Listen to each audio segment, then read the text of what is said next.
যে বিপদ আসবে, সমস্যা আসবে, একেবারে সমস্যাবিহীন একটি রাষ্ট্র ব্যবস্থা বা সমাজ ব্যবস্থা যে আমরা পেয়ে যাব, এটা একটা ইউটোপিয়ান কনসেপ্ট।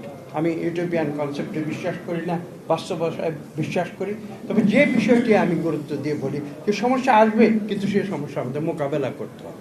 আমরা যদি নেতৃত্বের অবস্থানে বসে সমস্যাকে অস্বীকার করি এবং মানুষকে ধোঁকা দেই বা ভাওতা দেই যে সব কিছু সুন্দরভাবে চলছে, তাহলে কিন্তু তারা সেটা মারাত্মক ভুল করবে। আমি কথাগুলি খোলাখুলিভাবে বলছি এই কারণে যে আমি দেখছি যে আমাদের সামনে বিরাট একটি চ্যালেঞ্জ।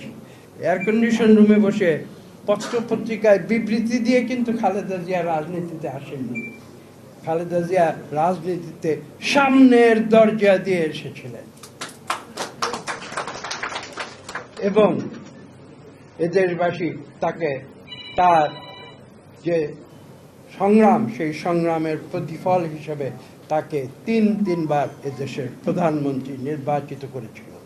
সর্বপ্রথম 1991 সালে, যে 91 সালের নির্বাচন বাংলাদেশের 54 বছরের ইতিহাসে আমি বলবো এখনো সর্বশ্রেষ্ঠ নির্বাচন হিসেবে বিবেচিত হয়েছে।